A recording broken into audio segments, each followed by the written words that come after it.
Assalamualaikum warahmatullahi wabarakatuh. Innal hamdalillah nahmaduhu wa nasta'inuhu wa nastahdihi wa nastaghfiruh wa natubu ilayhi wa natawakkalu alayhi wa na'udzu billahi min shururi anfusina wa sayyiati a'malina. Man yahdihillahu fala mudilla lahu wa may yudlil fala hadiya lahu. Allahumma salli wa sallim wa barik ala Muhammad wa ala ali Muhammad kama sallaita wa sallamta wa barakta ala Ibrahim wa ala ali Ibrahim fil alamin innaka Hamidum Majid. Amma ba'd. Ahlan salam Badrul Azam, Nurul Fahidah, Ummu Ammar, Farid Nisfar, Badrul dari Cameron Highland. Waalaikumsalam tuan, waalaikumsalam. Ummu Aisyah, Haji Hafizah dan semua tamu yang dirahmati dan dikasihi sekalian. Alhamdulillah, syukur Encik Azrai Ahmad, Ummu Aisyah. Program kuliah kita pada petang ni adalah penajaan oleh Zahdan Travel. Kalau nak pergi ke mana-mana tempat dalam dunia dan juga dalam Malaysia, jangan lupa Zahdan Travel ya. Bagilah peluang pada kami untuk menemani tuan-tuan, untuk mengisi perjalanan tuan-tuan, untuk menjadikan perjalanan tuan-tuan menyuburkan iman, menjadikan iman dan perjalanan kita pulang subur, putih, berkembang, mekar insya-Allah tuan ya. Ahlan salam Zafirul, Safi Sadiqin, Intan Suraya, Suzi, Azina Sulong, Fuad dan semua yang hadir dalam kuliah petang ni. Alhamdulillah, pada petang ni saya berkesempatan untuk mentelaah surah yang dicintai oleh Nabi sallallahu alaihi wasallam. Mudah-mudahan apa yang Nabi cinta itulah yang saya cinta, itulah tuan-tuan cinta ya.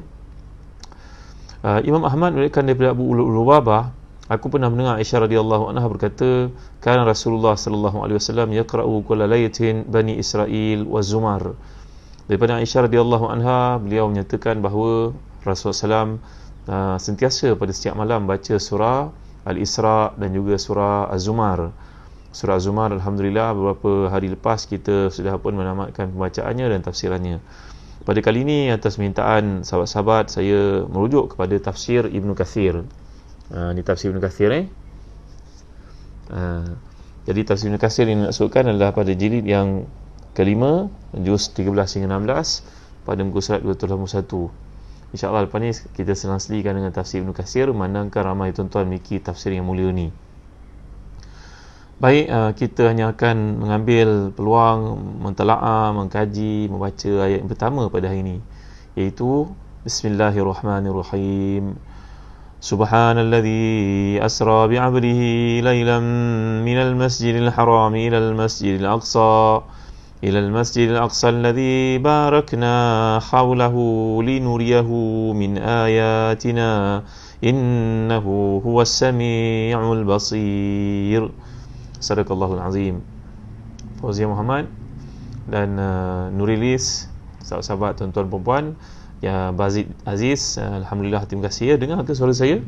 Mudah-mudahan kuliah kita tidak tergantung, tidak terganggu dengan apa-apa masalah komunikasi ya.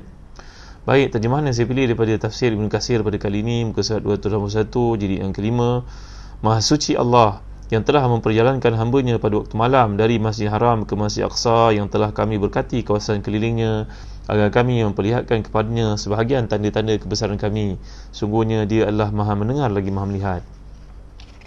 Dalam ayat ini Allah memuji diri sendiri, mengagungkan kedudukannya kerana kekuasaannya atas apa yang tidak dikuasai oleh orang lain, oleh makhluk yang lain. Dengan demikian tiada yang berhak disembah dengan sebenar-benarnya melainkan Allah. Dan allazi asra bi 'abdihi, yang telah memperjalankan hamba-Nya itu Muhammad sallallahu alaihi wasallam pada satu malam, pada sebahagian malam. Jadi tujuan digunakan perkataan sebahagian daripada malam ni bagi menunjukkan kepada kita bahawa tankir huna litab'id, kata para ulama tafsir dari sudut bahasanya, tankir litab'id. Tankir maknanya menakirahkan perkataan Laila ni bagi tujuan menunjukkan sebahagian daripada malam. Maknanya Allah telah mempergerakkan Nabi kita Muhammad sallallahu alaihi wasallam dari tempat namanya Mekah ke tempat namanya Baitul Maqdis di Palestin dalam masa kurang dari semalaman. Kata Dr. Muhammad Ratib Nabulisi, ibaratnya yarji' wa firashuhu ma zala harran, pulang ke Mekah dalam keadaan tilam yang tadi ditidurnya ataupun tempat alas tidurnya itu. Jangan kita bayangkan tilam Nabi ni macam tilam kita yang mahal-mahal tuan-tuan ya. Tilam Nabi ni hanyalah daripada pelepah tamar, sangat zuhud, sangat sederhana, sehingga para sahabat yang melihat Nabi seperti Umar Khattab radhiyallahu anhu menangis melihat sederhananya hidup Nabi sallallahu alaihi wasallam. Ketika rumah Nabi dirobohkan untuk tujuan pembesaran Masjid Nabawi, menangislah para tabi'in macam Sa'id bin Musayyab kerana beliau berkata, alangkah sedihnya aku nanti umat Islam yang terkemudian tak dapat melihat kesederhanaan hidup Nabi mereka sallallahu alaihi wasallam. Jadi tuan-tuan dimuliakan Allah sekalian, Nabi digerakkan pada sebahagian dari malam. Tujuan menunjuk kepada kita bahawa perjalanan ini berlaku pada waktu malam, dan pendeknya waktu ketika Nabi sallallahu alaihi wasallam itu diperjalankan oleh Allah Subhanahu wa taala. Maaf tuan-tuan, ni ada gangguan bunyi orang menjual barang, menjual buah-buahan. Jadi bila kita menceritakan maksud ayat ini, kata para ulama tafsir, ia menunjukkan kepada kanun dalam kehidupan yang telah pun diberhentikan oleh Allah SWT. Tuan-tuan, ada dua kanun. Antaranya kanun dipanggil kanun makan, kanun makani. Yang kedua, kanun zamani. Kalau kita nak bergerak menuju ke Kelantan pada waktu raya seperti sekarang ni contohnya, ia memerlukan kepada lebih daripada 10 jam. Bila perjalanan itu tersekat kerana banyaknya kereta yang bergerak, kan tuan-tuan? Maafkan saya, bunyi gangguan orang menjual. Jadi tuan-tuan dimuliakan Allah sekalian, jadi perjalanan itu mengambil kira waktu dan mengambil kira tempat. Tapi dalam konteks Nabi kita Muhammad sallallahu alaihi wasallam, zaman dan juga waktu dan juga tempat yang dimaksudkan itu sudah pun diputuskan oleh Allah Taala, berhentikan oleh Allah fungsinya. Begini, undang-undang mengatakan untuk lahir anak maka kenalah seorang lelaki berkahwin dengan seorang perempuan, ataupun seorang lelaki mengadakan hubungan dengan seorang perempuan, orang Islam berkahwinlah, maka dapatlah anak. Itu undang-undang yang manusia fikirkan dari sudut logik akal, kanun tabi'inya. Kalau kita nak bergerak pergi ke satu tempat yang jauh, kita fikir masa yang diambil tentulah jauh, kerana tempat itu jauh jaraknya, maka masa yang diperlukan sekian banyak. Ini namanya undang-undang yang ada pada sisi manusia. Tetapi tuan-tuan jangan lupa bagaimana Allah membawakan kepada kita kisah kelahiran Adam tanpa bapa dan tanpa ibu, dan kelahiran Hawa tanpa ibu, dan kelahiran Nabi Isa AS tanpa bapa. Jadi bagaimana Nabi Ibrahim ketika nak menyembelih puteranya Ismail, maka itu tidak dijadikan oleh Allah, tidak berlaku dan digantikan dengan kambing. Dan ketika Nabi Ibrahim dibakar oleh musuh Allah SWT, Allah selamatkan. Qulna ya naru kuni bardan wa salaman ala Ibrahim. Kami berfirman kepada api supaya senyap dan supaya sejuk dan selamat untuk Ibrahim AS. Jadi undang-undang yang Allah jadikan dalam dunia ini boleh diberhentikan sistemnya dengan kehendak Allah SWT. Innama amruhu idza arada syai'an an yaqula lahu kun fayakun. Jadi Nabi kita SAW telah pun digerakkan oleh Allah dalam peristiwa Isra' dan Mi'raj ini di tempat namanya Mekah, menuju ke Masjid Haram, menuju ke Masjid Aqsa di Palestin, daripada Masjid Haram ke Masjid Aqsa di Palestin dalam masa kurang dari 1/3 malam. Perjalanan yang sangat jauh. Bayangkan kalau kita nak bergerak dari sini menuju ke Mekah, memerlukan kapal terbang 7 jam, 8 jam, mungkin lebih daripada itu. Dengan kelajuan kapal terbang ni supersoniknya 900 km sejam, ataupun kurang sedikit begitu, atau lebih daripada itu. Kalau kapal terbang jenis fighter yang boleh bergerak ribuan kilometer sejam. Roket NASA kalau nak naik ke bulan memerlukan berapa ribu kilometer sejam, katanya 40,000 kilometer sejam untuk melawan tujuan graviti, tuan-tuan. Tapi Allah SWT telah pun menggerakkannya Nabi-Nya SAW dalam peristiwa Isra' dan Mi'raj ini hanyalah kurang daripada semalaman. Pergi dari Mekah menuju ke Baitul Maqdis di Palestin, kemudian naik ke langit dalam proses Mi'raj, dan bertemu dengan Allah SWT, ataupun orang lain bertemu dengan dalam suasana melihat Jibril AS, dan bawa pulang perintah watika salat sebagai satu ketetapan 5 kali seharian. Semua itu berlaku dengan kurang dari semalaman, tuan-tuan dimuliakan Allah sekalian. Jadi kalau kita belajar bahasa Arab, perkataan yang digunakan oleh Allah ini subhanallazi asra bi abdihi. Bagi orang yang belajar bahasa Arab, mereka tahu ini merupakan masdar naib naba, mengambil tempat fi'il. Kalau kita cakap sebagai contohnya syukran itu sebenarnya merujuk kepada ashkuruka, fi'il yang telah pun digantikan oleh masdar. Maka dalam ayat ini maksud sabbih rabbaka subhanallazi, sabbihillaha subhanallazi. Jadi ia merupakan satu masdar yang yanubu mana al-fi'il, yang mengambil tempat fi'il bagi menunjukkan kepada kesempurnaan sifat pujian bagi Allah Subhanahu Wa Taala. Kalau kita kata seorang qadhi yang adil, contohnya qadhi adil, qadhi itu seorang yang adil. Tapi kalau kita nak ceritakan satu sifat yang yang sebati dengan seorang qadi yang terlalu adil, kita mengatakan, kita tak kata qadi adil, qadi adlun, qadin adlun tu masdar, kerana nak merujuk kepada sebatinya sifat adil kepada si qadi itu, sampai kita mengkaitkan keadilan itu dengan dia. Kalau kita kata qadi yang adil, mungkin ada orang kata tak adil, tapi kalau kita kata percayalah keadilan memang sifat dia, kan dah lain bunyi dia, tuan-tuan. Maka demikian juga dalam ayat Allah Taala di sini nak menunjukkan kepada konsistennya pujian yang patut diberikan kepada Allah yang telah pun menggerakkan hamba-Nya pada sebahagian daripada malam dari tempat nama Masjid Haram ke Masjid Aqsa, yang kami berkati kawasan sekelilingnya untuk kami tunjukkan kepadanya ayat-ayat kami. Sungguhnya Allah Taala itu Maha mendengar lagi Maha melihat.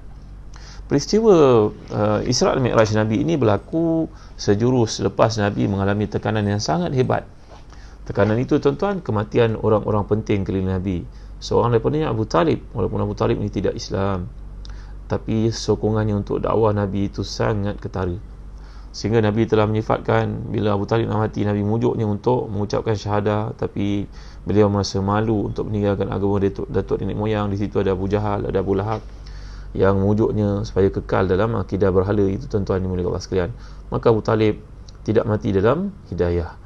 Maka Nabi SAW telah memberikan jaminan untuk Abu Talib ni di akhirat nanti dia mendapat seksa yang paling ringan dalam neraka, iaitulah dia berada di kemuncak di asap api neraka, yang mana memakai sepatu dari api neraka, dan dalam hadis mengatakan yaghli bihima dima'uhu, dengan sebab sepatu dipakai api neraka itu atau asap neraka yang kena pada sepatunya itu menyebabkan otaknya bergelegak. Itulah dia seksa yang paling ringan untuk manusia kafir yang menyokong dakwah Nabi kita sallallahu alaihi wasallam. Yang kedua, kematian seorang isteri yang sangat mulia dan punya banyak jasa untuk Islam, namanya Khadijah binti Khuwailid radhiyallahu anha wa ardhaha. Siapa tidak kenal Khadijah? Wanita bangsawan, hartawan yang sangat mulia, dan Nabi telah menyifatkan kepada Aisyah radhiyallahu anha, wallahi ma abdalani Allahu biman huwa khairun minha, amanat bi iz kafara bihan nas wa saddaqatni iz kadzdzaba bihan nas wa wasatni maliha iz haramani nas wa razaqani Allahu minha auladan duna ghairiha min nisa. 4 perkara yang melebihkan Khadijah banding dengan perempuan-perempuan yang lain, isteri-isteri yang lain. Dia beriman tak kala orang yang semua kufur, dia membenarkan tak kala orang semua mendustakan aku, dia memberi kepadaku semua harta yang dia ada untuk Islam, tidak berkira-kira dia ketika orang lain semua menghalang aku di sebelum pemberian. Dan yang terakhir sekali, dia memberi kepadaku anak-anak tidak daripada isteri-isteriku yang lain. Maka ini kelebihan yang ketara yang daripada Khadijah radhiyallahu anha. Bayangkan, tuan-tuan, Nabi kehilangan 2 tonggak dakwah yang penting, seorang Abu Talib, yang kedua Khadijah radhiyallahu anha. Dan peranan seorang isteri tentulah lebih daripada seorang lelaki di luar yang menyokong kita. Isteri pada rumah menyediakan makanan untuk kita, membasuh pakaian kita, memasak untuk kita, melahirkan anak-anak untuk kita. Ini kelebihan yang ada pada Khadijah radhiyallahu anha yang tidak dapat tandingi oleh mana-mana perempuan sekalipun, kata Nabi kita sallallahu alaihi wasallam. Kemudian Nabi pun pergi ke Taif untuk mendapatkan sokongan. Saya pernah cerita pada tuan-tuan, tapi penduduk Taif ini hatinya keras, walaupun negaranya sejuk.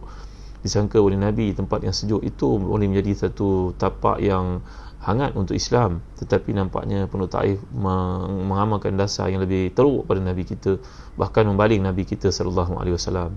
Kalau tuan-tuan pergi ke Mekah menunaikan umrah, kalau bersama kami akan bawa pergi ke Taif untuk melihat tempat-tempat bersejarah ini yang dikatakan oleh para sejarawan.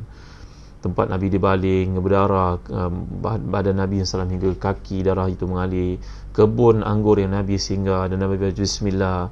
Ketika itu ada seorang pekerja yang berasal daripada Ninawa, namanya Adas, yang melihat Nabi SAW makan anggur dan baca bismillah di situ. Dia mengatakan sama ucapan Nabi dengan ucapan Nabinya di Ninawa. Nama Nabinya itu iaitu Nabi Yunus. Nabi telah menyatakan, aku dan Yunus sama-sama utusan Allah SWT. Lalu dia beriman kepada Nabi kita SAW. Ini peristiwa berlaku di Taif. Dan bila dia baling dengan batu, Nabi pun berdoa dengan doa yang sangat menyedihkan, tuan-tuan dimuliakan Allah sekalian. Saya nak mencadangkan tuan-tuan, kalau dapat doa ni hafal lah, tuan-tuan. Mudah-mudahan bila kita membaca doa ini ketika ditimpa apa jua musibah, maka Allah SWT akan meringankan untuk kita.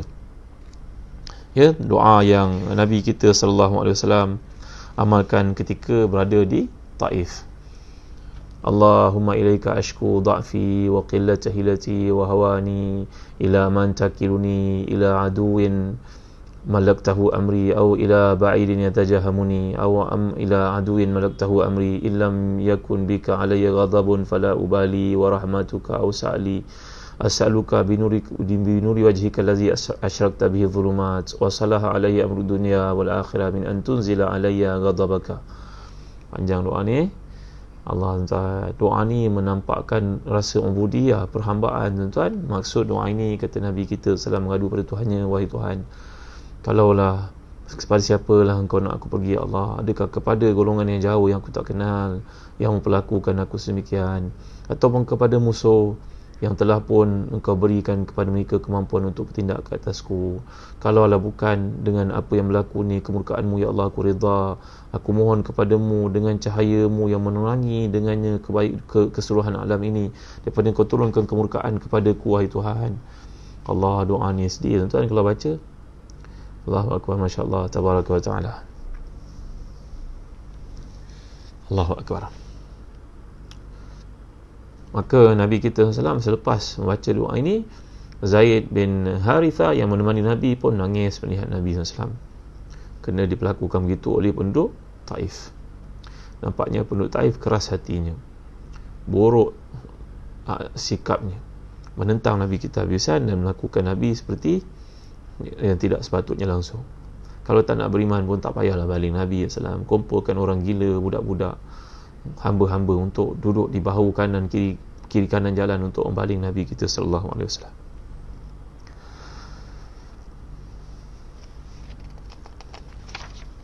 Kita pada ini masuk Islam baka tuan-tuan, Islam keturunan. Kita tidak merasai kesusahan seperti yang berlaku pada Nabi kita sallallahu dan kepada sahabat-sahabat seperti Bilal bin Rabah, seperti Khabbab bin Al-Arat yang saya pernah cerita pada tuan-tuan, pengorbanan mereka untuk Islam. Seperti sahabat-sahabat yang kena berhijrah dari Mekah, meninggalkan harta benda mereka, seperti Suhaib Ar-Rumi, seperti Abu Salamah yang terpisah dari isinya Ummu Salamah setahun ataupun lebih. Ya tuan-tuan, kita tidak merasai perjuangan macam mereka. Jadi kesan daripada peristiwa di Taif ini, Nabi mengadu kepada Tuhannya dan Nabi pulang semula ke Mekah membawa diri. Dan Allah telah merawat kesedihan hati ini dengan perjalanan namanya Isra' dan Mi'raj. Kesusahan yang dialami oleh Nabi kita SAW ini, maka Allah telah pun hilangkan dengan perjalanan namanya Isra' dan Mi'raj. Jumhur para ulama mengatakan bahawa perjalanan Nabi SAW ini adalah dengan ruh dan juga jasad. Kerana itu ada makhluk yang namanya Burak, yang merupakan kenderaan rasmi para Anbiya alaihissalam. Burak ni adalah satu binatang yang saiznya lebih kecil dari kuda, tapi lebih besar daripada himar. Ia seperti bagal lebih kurang. Dan perjalanannya tuan-tuan adalah sekelip mata memandang. Sekali mata kita kelip, dia sudah pun bergerak jauh ke barat. Jadi kalau kita berada di timur, sekali kelipan mata kita, dia sudah sampai di barat. Mana lebih pantas daripada segala kenderaan yang kita mampu gambarkan pada hari ini. Dulu manusia bangga dengan satu pesawat supersonik yang sangat laju, namanya Concorde. Tapi Concorde terpaksa diberhentikan perjalanannya kerana memang tidak ekonomi tuan-tuan. Harganya mahal, perjalanannya kalau di landing satu tempat dia akan musnahkan tempat bangunan dan sebagainya.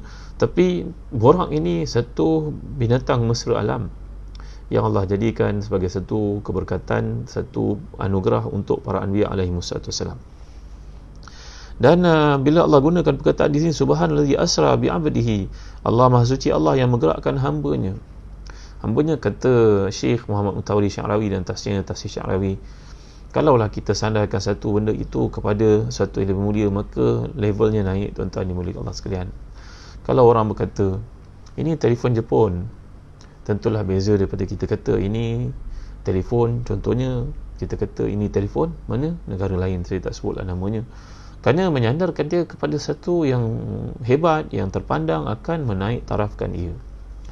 Macam contoh yang lepas yang saya berikan kepada tuan-tuan, ada ramai polis, semua polis ini mulia kepada mereka. Moga-moga Allah selamatkan mereka daripada perkara-perkara yang haram, terlibat mengambil wang yang haram dan sebagainya. Mereka menjaga keselamatan, dan mereka termasuk dalam hadis Nabi yang Nabi katakan, ainani la tamassuhum an-nar, dua mata yang tidak akan sentuh api neraka. Ainun bakat min khasyatillah wa ainun batat tahrusu fi sabilillah. Yang pertama, dua mata yang tidak akan disentuh oleh api neraka, berarti yang mempunyai diri itu tidak akan dibakar oleh api neraka. Dua jenis manusia. Yang pertama, orang yang berjaga malam untuk menjaga agama Allah. Yang kedua, mata yang menangis, selalu menangis bila teringatkan nikmat Allah dan takutkan Allah, teringat kepada Rasulullah, maka dia menangis, menandakan mata itu mata yang tidak akan disentuh oleh neraka. Ya Allah, jadikan kami daripada kalangan mereka. Polis ada ramai. Polis masuk dalam hadis ni, insyaAllah, tentera dan sebagainya. Tuan-tuan, bila mengatakan perkara ini, tapi kalau disebut polis sultan, polis Pertuan Agong, sedikit sebanyak levelnya akan lebih tinggi daripada polis yang biasa. Maka demikian juga dalam ayat ini, bila Allah sebut abdun, hamba, tapi abdihi, hamba kepada Allah. Macam sebut baitun, rumah siapa? Rumah saya. Rumah saya tak mulia, tapi kalau sebut baitullah, rumah Allah, automatik levelnya berganda-ganda lebih tinggi daripada rumah saya. Maka demikian juga bila sebut di sini abdun, hamba, hamba siapa? Tapi Abdullah, hamba Allah, maka levelnya sangat tinggi, hamba kepada Allah Subhanahu Wa Taala.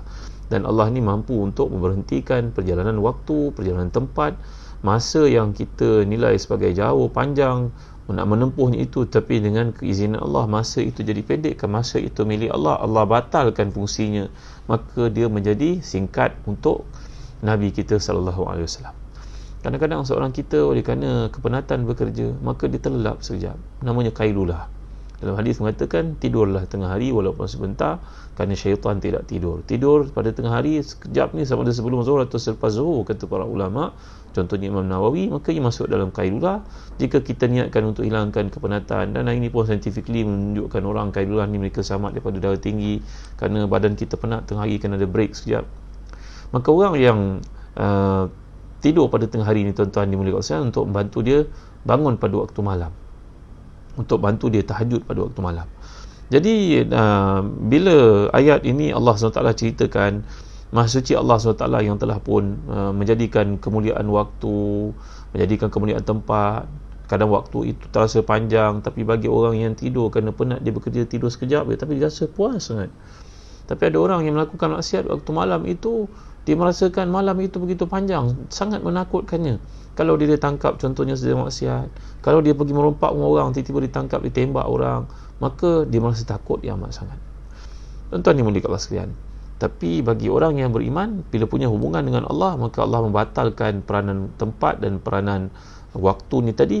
Waktu yang kita sukat panjang, perlukan masa yang panjang untuk melaksanakan satu misi, tapi untuk Nabi kita masa itu seolah-olah terhenti.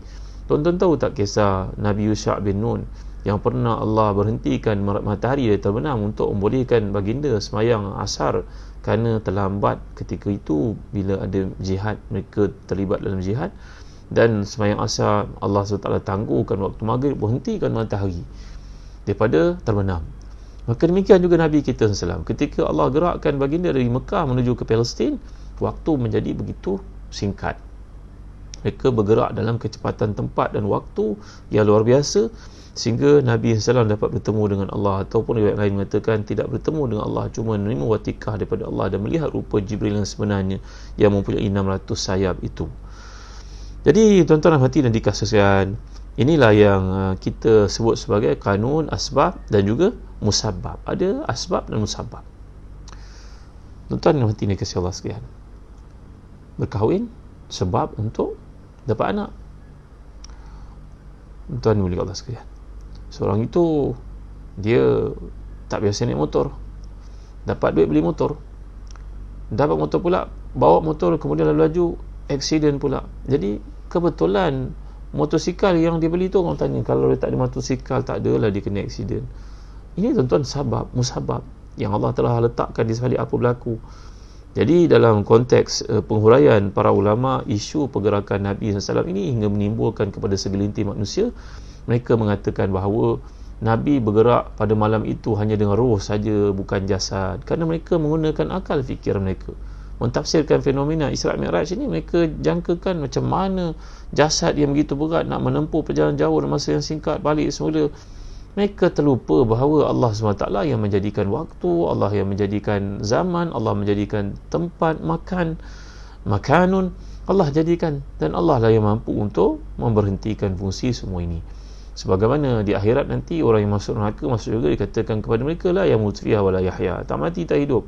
Nanti Allah akan jelmakan kehidupan itu sebagai seekor kuda yang tegap berjalan di antara batasan syurga dan neraka. Lalu Allah mengatakan, wahai manusia, hiduplah, ini kehidupan berkekalan. Dan Allah panggil, Allah wujudkan seekor kambing yang gemuk, disembelih, dan Allah SWT pun mengatakan, inilah kematian. Kematian sudah berakhir di syurga, tidak ada kematian lagi. Hiduplah kamu sepuas-puasnya. Begitu juga dalam neraka sebaliknya. Tuan-tuan rahmati dan dikasihi sekalian. Jadi bila kita beriman kepada Allah, bahawa orang beriman sentiasa syiar mereka sami'na wa ata'na, kami dengar, kami taat. Allah kata begitu, begitulah. Dan dalam perjalanan Isra Mi'raj ini, Abu Bakar As-Siddiq radhiyallahu anhu telah pun mendapat pangkat yang sangat tinggi di sisi Allah, iaitulah As-Siddiq. Kerana bila Nabi pulang pada malam itu daripada Isra dan Mi'raj, Nabi pun mengumpulkan sekalian kaumnya untuk baginda SAW mengatakan kepada mereka bahawa malam tadi aku telah pun digerakkan oleh Allah Subhanahu Wa Taala dari Mekah menuju ke Baitul Maqdis dan kemudian naik ke langit yang tinggi. Aku diperintahkan salat. Maka golongan musyrikun, golongan Quraisy, golongan Arab yang ada di situ, nanti dulu wahai Muhammad, kata mereka, tunggu dulu, kami akan kumpulkan lebih ramai orang untuk mendengar kata-kata gila engkau ini, la ilaha illallah Muhammad Rasulullah. Mereka menyangkakan Abu Bakar akan murtad kerana mendengar cerita yang disangkakan dongengan itu. Mereka menyangkakan sahabat-sahabat yang telah masuk Islam macam Arqam bin Abil Arqam, Zaid bin Harisah, Khadijah binti Khuwailid, disangkakan golongan Khadijah sudah wafat pada masa itu. Mereka menyangkakan bahawa golongan yang menyokong Nabi SAW sama ini akan murtad kerana mendengar cerita dongengan Nabi itu SAW. Tapi bila mereka bawakan Abu Bakar As-Siddiq untuk mendengar cerita yang dikemukakan itu, Abu Bakar mengatakan, wallahi inilah usaddiqu fima ab'ad min zalik, demi Allah aku akan benarkan Rasulullah berkata walaupun perkara lebih daripada yang dia ceritakan. Kalau dia menceritakan dia melakukan perkara itu berkali-kali satu malam pun, aku tetap beriman juga. La ilaha illallah Muhammad Rasulullah. Maka Abu Bakar pun dijolok, diberikan gelaran, dapat jolokan selepas itu dengan nama Abu Bakar As-Siddiq. Kerana iman yang ada pada Abu Bakar As-Siddiq ini memang tidak ada tolok bandingnya. Tuan-tuan, pada satu hari Sayyidina Hasan dan Husain bertemu dengan ayahanda mereka Ali bin Abi Talib dan berkata kepada ayahanda mereka, ya, siapakah orang yang paling hebat lepas Rasulullah? Allahu Akbar, la ilaha illallah, masya-Allah, tabaraka wa taala. Siapa lebih hebat? Siapa lebih hebat selepas Rasulullah? Siapa yang paling hebat lepas Rasulullah? Siapa yang paling hebat di kalangan umat Rasulullah SAW? Maka ayah yang bijaksana yang jawab, anak-anakku, takkanlah kau tak tahu. Orang yang paling hebat tahu Abu Bakar, nak? Abu Bakar Siddiq. Itulah orang paling hebat. Mana ada orang lebih hebat daripadanya? Maka kami bertanya lagi, selepas Abu Bakar siapa, wahai ayah? Ayah ni jawab, juga kamu tidak tahu. Gitu lebih kurang, takkanlah kamu tak tahu orang paling hebat Abu Bakar adalah Umar, nak? Umar Khattab radhiyallahu anhu. Itu orang paling hebat lepas Abu Bakar Siddiq. Lalu mereka pun takut kalau ditanya yang ketiga nanti jawapannya adalah Uthman bin Affan radhiyallahu anhu. Anak ni nak ayahnya kedudukan tinggi. Ini sifat yang ada pada orang bertakwa, tuan-tuan. Bukan macam anak-anak kita. Anak-anak kita pada ini mungkin bertanya kereta apa yang paling laju, kereta apa paling mahal, rumah kat mana paling hebat. Tapi anak-anak para sahabat bertanya urusan akhirat, tuan-tuan. Maka mereka pun bertanya kepada ayah mereka. Agaknya yang ketiga adalah ayah kot. Begitu, tuan-tuan, saya simplifykan bahasa ini, tuan-tuan. Maka ayah yang salih, muslih ini menjawab, in abaka ila ahadun minal muslimin. Wahai anak-anak, janganlah kata itu. Ayahmu hanyalah seorang daripada kalangan orang-orang Islam.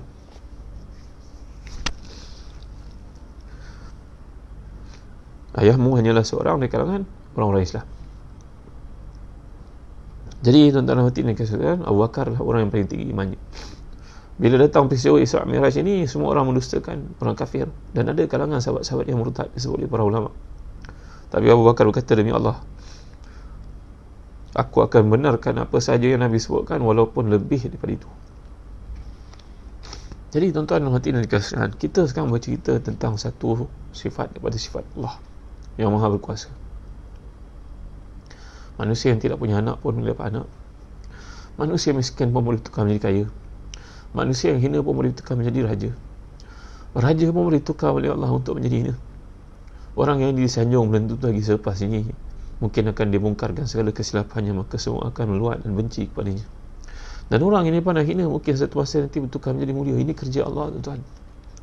Itu sebab saya teringat kepada kisah seorang namanya Ja'far bin Muhammad Al-Baqir As-Sadiq, cucu Rasulullah SAW ini tuan-tuan, cicit Rasulullah ini. Dulu saya pernah cerita kepada tuan-tuan Ali Zainal Abidin. Sekarang ni saya cerita pada tuan-tuan cucu pula kepada Ali Zainal Abidin, namanya Ja'far bin Muhammad Al-Baqir bin Ali Zainal Abidin. Ini yang orang Syiah dakwa sebagai mazhab Ja'fari, padahal Imam Ja'far As-Sadiq ni tak ada kena-mengena pun dengan mereka tuan-tuan. Jangan tuan-tuan terperangkap untuk mendengar kata-kata Syiah Rafidah ini yang sesat, mengatakan bahawa mereka mazhab yang kelima namanya mazhab Ja'fari. Untuk pengetahuan tuan-tuan, orang Syiah sangat benci kepada Abu Bakar Siddiq. Sedangkan Ja'far bin Muhammad Al-Baqir bin Ali Zainul Abidin ni tuan-tuan, maknya adalah Farwa binti Al-Qasim bin Muhammad bin Abi Bakar. Maknya adalah tuan-tuan, mak kepada Ja'far As-Sadiq ini adalah Farwa binti Al-Qasim bin Muhammad bin Abi Bakar As-Siddiq radhiyallahu an. Dan ibunya pula, ibu pada Farwah ni tuan-tuan, siapa ibu pada Farwah ni? Asma binti Abdurrahman bin Abi Bakar As-Siddiq. Mak dia tuan-tuan dimuliakan, mak kepada maknya itu keturunan Abu Bakar lagi. Itu sebab Ja'far As-Sadiq berkata, ada kepatut aku cucu nak mencela, nak mencacatkan, nak menghina datuk aku sendiri, datuk aku Abu Bakar. Aku telah pun diberanakkan oleh Abu Bakar 2 kali, kata Ja'far As-Sadiq. Yang orang Syiah dakwa pada hari ini Ja'far itu imam mereka dan kata bahawa mereka mazhab Ja'fari itu pembohong tuan-tuan, pembohongan semata-mata. Kerana Ja'far ini, saya dah sebutkan tadi, bapaknya Ja'far bin Muhammad Al-Baqir bin Ali Zainal Abidin, ibunya Farwa binti Al-Qasim bin Muhammad bin Abi Bakar. Dan ibu kepada Farwa ni tuan-tuan adalah Asma binti Abdurrahman bin Abu Bakar As-Siddiq radhiyallahu anhu. Itu sebab Ja'far berkata, macam mana aku nak mencela datuk aku Abu Bakar? Aku diberanakkan oleh Abu Bakar 2 kali. Orang Syiah ni benci sangat pada Abu Bakar As-Siddiq radhiyallahu anhu, tapi mereka ni kontradik satu sama lain. Dia benci pada Abu Bakar As-Siddiq, tapi imam yang dikatakan mazhab dia itu adalah anak pada cucu pada Abu Bakar As-Siddiq radhiyallahu anhu. Daripada 2 arah. La ilaha illallah Muhammad Rasulullah. Apa punya sesat, punya bebal orang Syiah ni tuan-tuan dimuliakan Allah sekalian. Jadi bila kita lihat dalam kata-kata Imam Ja'far As-Sadiq ni berkaitan dengan pujian kepada Allah dan juga keyakinan kita kepada Allah, kata beliau tuan-tuan ya, aku ni merasa hairan terhadap orang yang ditimpa keburukan, penyakit, tapi dia lengah untuk mengingat firman Tuhannya ketika mengisahkan tentang Ayub AS yang juga ditimpa penyakit. Dalam firman Allah Subhanahu wa taala itu, wa ayyuba idh nada rabbahu anni masani yadur wa anta arhamur rahimin. Ya Allah, ya Tuhanku, Nabi Ayub ketika dia ditimpa penyakit yang kita baca dalam kisah-kisah banyak Israiliyat sebenarnya, tapi ada sedikit-sedikit yang benar bahawa kisah Ayub ini sangatlah menggugat, sangat hebat ujian yang dikenakan Allah kepada Nabi yang mulia ni. Penyakitnya sampai anak-anaknya mati, sampai isteri terpaksa jual rambut di kepalanya untuk menampung kehidupan. Tuan-tuan sampai orang paling dekat dengannya berkata, Ayub ni agaknya memang ada kesalahan dengan Tuhan, lalu Allah tidak makbulkan doa dia. Bayangkan begitu sekali dahsyat ujian Nabi Ayub. Tapi Ayub sentiasa ingat pada Tuhannya dan berkata, Rabbi anni masani yadur wa anta arhamur rahimin. Ya Allah, ya Tuhanku, sungguhnya aku disentuh oleh sedikit kesusahan. Dah lama ya Allah, sungguhnya Engkau Maha Pengasih lagi Maha Penyayang. Sebab lama dia kena ujian itu bertahun-tahun, barulah terbit dari mulutnya, aku disentuh oleh sedikit kesusahan, sedangkan Engkau Maha Pengampun lagi Maha Penyayang. Nabi Ayub tidak lengkapkan ayat itu tuan-tuan, iaitu sembuhkan aku, kerana dia tak sampai hati nak minta doa. Maka kalau engkau susah dalam hidup, kenapa kau tak baca kisah Nabi Ayub? Dalam kajian terhadap perkataan subhanallah ni tuan-tuan, yang kita mulakan di awal surah Al-Isra yang Nabi suka baca ni, kenapa Allah mulakan dengan subhanallazi, maha suci Allah? Kenapa? Bila kita kenal Allah, maka sepatutnya kita tidak mengadu penyakit kita kepada manusia, kita tak mengadu kesusahan kita kepada manusia, kerana Allah yang sama yang kita puji itulah yang telah merawat Nabi Ayub AS, kata Imam Ja'far As-Sadiq. Allahu Akbar. Dalamnya kefahamanmu, wahai tuan guru, wahai imam, wahai cucu, wahai kesayangan Rasulullah SAW, Ja'far As-Sadiq radhiyallahu anka wa ardhaka. Yang kedua, kata Imam Ja'far As-Sadiq lagi, aku merasa hairan terhadap orang yang ditimpa kegelisahan tetapi dia tidak ingat kepada Allah. Sedangkan Allah saja di awal surah Al-Isra ni menyebut kata subhanallazi asra bi 'abdihi ila minal masjidil haram ila al-masjidil aqsal allazi barakna hawlahu linuriyahu min ayatina innahu was-sami'ul basir. Tuan-tuan, kamu rasa gelisah, resah, susah dalam hidup, tapi kamu tak ingat ke bahawa Allah SWT menurunkan ayat menceritakan tentang Nabi Yunus pula. Wa dhannuni idh dhahaba mughadiban fa dhanna an lan naqdir alayhi fanada fi dhulumati la ilaha illa anta subhanaka inni kuntu minaz zalimin. Kamu tahu kan kisah Nabi Yunus ketika ditelan oleh ikan paus dan doanya kepada Tuhannya, wahai Tuhan, dia tahu bahawa dia sudah pun tersepit di situ, lalu dia berkata kepada Tuhannya, ya Allah, Maha suci Engkau, tiada Tuhan yang berhak disembah dengan sebenar-benarnya, Maha suci Engkau ya Allah, maka aku ni termasuk di kalangan orang yang menzalimi diriku sendiri. Allah jawab, tuan-tuan, Allah jawab dalam surah Al-Anbiya itu ayat ke-88, fastajabna lahu wa najjaynahu minal gham wa kadzalika nunjil mu'minin. Kami dengar permintaannya, kami makbulkan permintaannya, begitulah kami menyelamatkan orang-orang beriman yang banyak bertasbih kepada kami.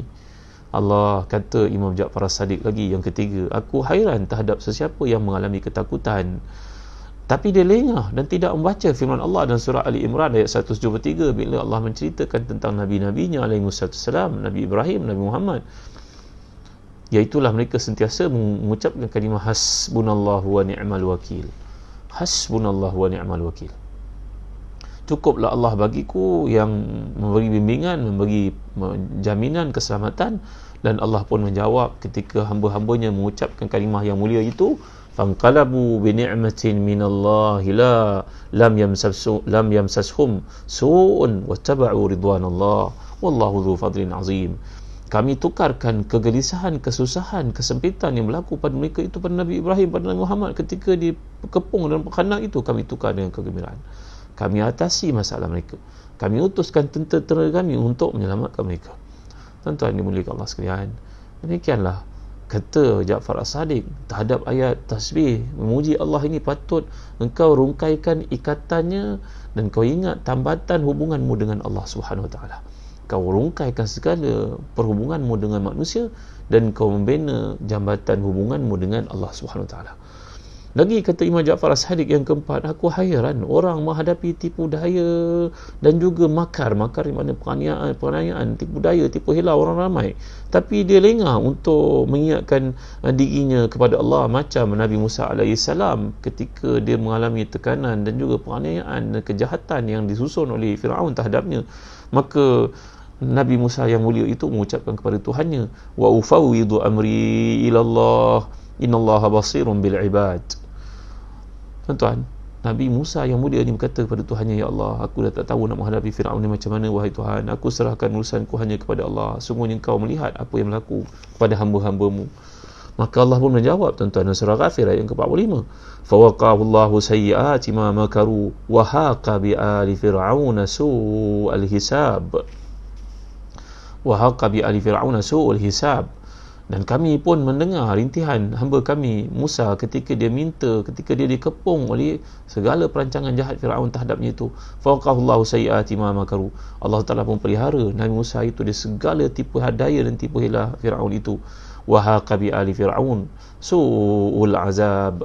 Lalu menimpalah Firaun dengan kaumnya ini azab yang sangat buruk.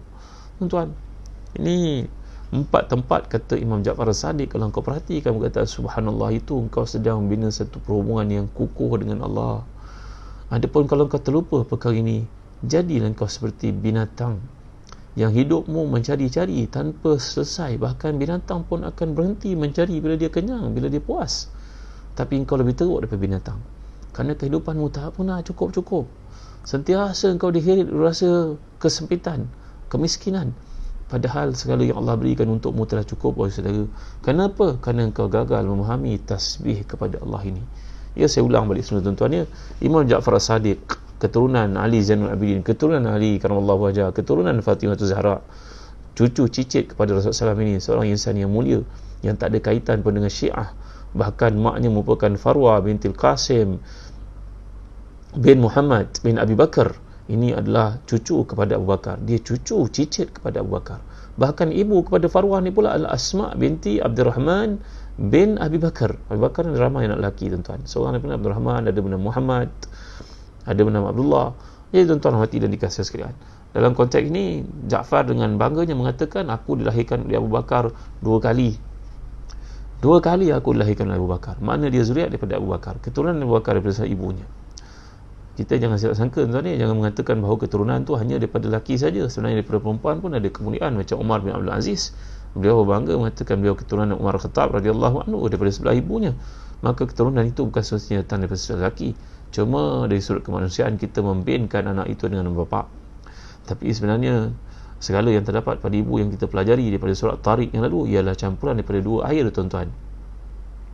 Bagaimana Allah mengajar kita mimma indafiq yakhruju min baini sulbi wat tarab.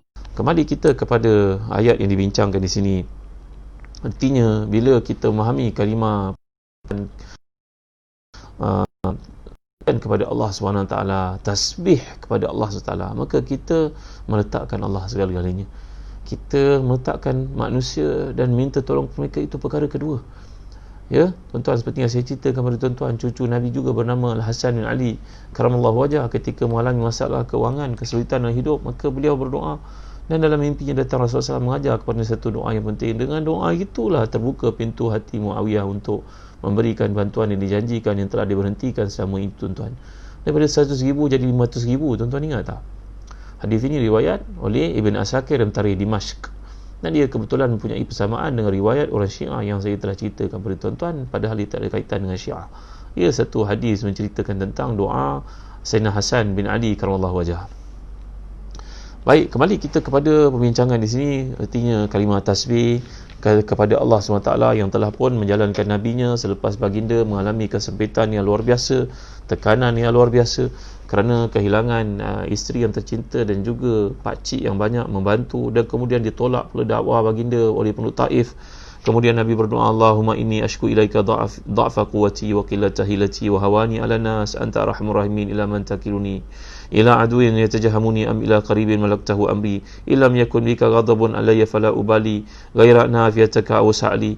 Fara dalam ayat ini, dalam doa ini, Nabi SAW minta kepada Allah Subhanahu Wa Taala, ya Allah, kepada siapa yang kau serahkan urusan aku, sama ada kepada orang yang aku tak kenal menganiaya aku, ataupun orang dekat yang memusuhi aku, kaum keluarga aku sendiri memusuhi aku, wahai Tuhanku, kemana lagi aku nak pergi? Kalau bukan kemurkaanmu ya Allah, tak sanggup aku nak meneruskan kerja ini. Tapi kalau ia merupakan keridhaanmu, ia merupakan ujian, aku mampu bersabar, wahai Tuhan, berilah kesabaran kepadaku. Jadi tuan-tuan hati dan dikasihi sekalian, itu sebabnya kita dapat lihat di hujung ayat ini Allah menggunakan perkataan innahu huwas samiul basir. Sepatutnya di sudut logik akal, kalau kita perhatikan ayat ini, sepatutnya hujung dia Allah menceritakan tentang nikmat perjalanan, kekuasaan Allah yang meluasi segala-galanya, membolehkan Allah menggerakkan hamba-Nya di tempat yang jauh ke tempat yang jauh, daripada Masjid Haram ke Masjid Aqsa. Dan perkataan Aqsa ni salah satu maksudnya makna ab'adu syai'. Kalau kita kata Aqsa, Quswa, ini maknanya paling jauh tuan-tuan. Perkataan af'al, jauh, paling jauh. Lalu Allah menggambarkan hujungnya, innahu wasami'ul basir. Wahai Muhammad, kami dengar apa rintihan kau di Taif Muhammad. Kami lihat, wahai Muhammad, musibah yang menimpamu, wahai Muhammad. Jadi ayat ini memberikan satu harapan kepada Nabi kita bahawa doa rintihanmu, munajatmu tidak aku tolak, wahai Muhammad sallallahu alaihi wasallam. Tidak sekali-kali aku tolak. Aku dengar. Sekarang aku bawa engkau untuk melihat satu perkara yang lebih besar daripada yang kau saksikan di dunia. Maka tuan-tuan, dalam hidup ini, bayangkan kalau anak-anak kita bergaduh di rumah sebagai contohnya, maka kita berkata kepada dia, nak, marilah bawa engkau jalan satu dunia. Bawa engkau pergi tengok orang kat Mekah macam mana, bawa engkau pergi ke Bangladesh tengok orang susah, bawa engkau pergi ke sini, bawa engkau ke sana, supaya paradigmanya terbuka. Maka beginilah tamsilan untuk mudah faham ketika Nabi mengalami tekanan, berkecamuk fikiran baginda SAW dengan berbagai ujian yang datang, dengan penolakan dakwah baginda di Taif, maka Allah menjemput baginda SAW untuk melalui satu perjalanan, dan dengan perjalanan itu keluar baginda Nabi kita SAW daripada perkara-perkara yang menyusahkan, yang membebankan hati baginda SAW selama ini. Tuan-tuan, kita berhenti dulu setakat ini saja. Besok saya akan ceritakan lagi dalam surah ni kenapa Allah menggunakan perkataan lailan, apa istimewanya melail, dan saya akan cerita kepada tuan-tuan tentang kisah seorang alim yang telah pun diberikan hidayah oleh Allah, hidupnya berpelesiran macam sebahagian daripada kita, tapi dengan sebab satu wasiat yang diberikan oleh Hasan bin Hasan kepadanya, berubahlah menjadi orang hebat. Hamba Allah ini bernama Al-Habib Muhammad Al-Farisi. Beliau telah pun menyedekahkan hartanya sebanyak 40,000 dirham dan mengatakan kepada Allah, ya Allah, 10,000 dirham ini untuk aku gembirakan dan taufik yang kau berikan. Kemudian dia sedekah lagi 10,000. Dia kata, ya Allah, kerana kau terima yang pertama, aku bagi kau 10,000 yang kedua untuk kau, untuk agama kau, untuk Islam. Kemudian dia sedekah lagi 10,000 yang ketiga. Kenapa? Apa sebabnya? Besok saya nak cerita kepada tuan-tuan. Ada kaitan dengan penekanan aspek malam yang Allah sebut dalam surah Al-Isra yang sangat dicintai oleh Nabi, yang Nabi membacanya saban malam ini. InsyaAllah So jangan lupa untuk berkongsi video ini kepada teman-teman kita, sahabat-sahabat baik kita, mungkin mereka yang nak memahami surah Al-Isra. Mudah-mudahan Allah beri kepada kita kefahaman, Allah beri kepada kita penghayatan, kekuatan untuk mengamalkannya, dan boleh baca surah Al-Isra ni bila kita free lepas Ramadan nanti. Sekarang Ramadan kita aim untuk target keseluruhan Quran untuk kita khatam. Kalau boleh baca tiap-tiap malam lagi baik, di samping ayat-ayat ataupun surah-surah yang kita sedang usahakan untuk khatam sekarang. Jadi maksud saya, nanti lepas Ramadan kita istiqamah melakukan bacaan surah Isra ni sebagaimana Nabi kita suka lakukannya. Baik tuan-tuan, Sofi sedikit dah tulis dah, Al-Habib Muhammad Al-Farisi, Muhammad Al-Farisi. Baik, baik, terima kasih kepada Zazan Travel kerana menaja kuliah kita pada petang ni. Ingat travel, ingat Zazan Travel tolong panjang kepada seramai sahabat-sahabat kita. Perjalanan kami adalah untuk mengisi keimanan. Perjalanan kami dipenuhi dengan tafsiran Quran, insya-Allah. Dan balik daripada perjalanan nanti kita ada after trip punya communication service. Kita nak cuba memantau semua jemaah yang datang bersama-sama kita dalam perjalanan umrah, terutamanya dalam perjalanan ke Balkan, ke Baitul Maqdis. Apa yang kita pelajari dalam perjalanan, adakah diamalkan. Jadi setiap perkara itu kita cuba untuk tracking. Mudah-mudahan tracking keimanan yang kita lakukan dalam perjalanan bersama Zazan Travel menjadikan kita orang lebih baik daripada sebelumnya. Baik tuan-tuan, terima kasih kepada Zazan Travel. Terima kasih Khalil Luqman, terima kasih Nazifah Abdullah, Azrai Ahmad, Sabrul Lawi. Hari ini saya tak sempat nak jawab soalan-soalan yang dikemukakan. Boleh simpan untuk esok tak? Terima kasih. Setakat ini saja dulu. Wallahu a'la wa a'lam. Wa sallallahu ala sayyidina Muhammad wa ala alihi wasallam. Allahumma rzuqna fahman nabiyyin. Allahumma a'inna ala zikrika wa syukrika wa husni ibadatika. Alhamdulillah wassalatu wassalamu ala rasulillah. Allahumma ighfir lana dhunubana wa israfana fi amrina wa thabbit aqdamana wa ansurna 'alal qawmil kafirin. Tahassanna bi zil 'izzati wal jabarut wa atasamna bi rabbil malakut wa tawakkalna 'alal hayy alladhi la yamut. Isrif 'anil adza, isrif 'anil adza, isrif 'anil adza, innaka 'ala kulli syai'in qadir. Allahumma ati nufusana taqwaha wa zakkiha anta khairu man zakkaha anta waliyuha wa mawlaha bi rahmatika ya arhamar rahimin. Allahumma ahsin 'aqibatana fil umuri kulliha wa ajirna min khizyi dunya wa 'adzabil akhirah. Rabbana la tuzigh qulubana ba'da idh hadaytana wa hab lana min ladunka rahmatan innaka antal wahhab. Rabbana atina fid dunya hasanah wa fil akhirati hasanah wa qina 'adzaban nar. Wa sallallahu ala sayyidina Muhammad wa ala alihi wa sahbihi wa sallam. Alhamdulillahil alamin. Taqullahu minna minkum. Syafiq Murad, boleh tolong tuliskan doa yang kita pelajari tadi, doa Nabi ketika berada di Taif, ataupun Ustaz Faiz daripada Zazan Travel memuatkan. Allahumma ilaika ashku dha'fa quwwati wa qillata hilati wa hawani 'ala an-nas ila man takilni ila ba'idin yatajahamuni am ila aduwin maktahu amri illam yakun bika alayya ghadabun fala ubali wa rahmatuka wa awsa'ali as'alu bi nur wajhika alladhi ashrakta bi dhulumat min an tunzila alayya ghadabaka. Doa Nabi sallallahu ketika dalam kesusahan, tekanan, Nabi begitu stressful ketika pada Taif, mengalami tujahan, balingan, lemparan, lontaran pihak tak bertanggungjawab di Taif itu bila Nabi berdakwah kepada mereka. Jadi insya-Allah nanti saya masukkan doa ni. Kalau saya murad dah masukkan, alhamdulillah, syukur sangat. Kalau tak dapat, nanti saya ikhtiarkan minta tolong kat Ustaz Faiz di Zazan Travel untuk masukkan doa ni. Sekian, terima kasih tuan-tuan. Jumpa lagi pada hari esok waktu yang sama. Jangan lupa jangan ke mana pada waktu itu, dan sampaikan kepada semua yang kita sayangi. Panjangkanlah video ni, mudah-mudahan menjadi sebab untuk hidayah mereka. Sekian, terima kasih. Assalamualaikum warahmatullahi wabarakatuh.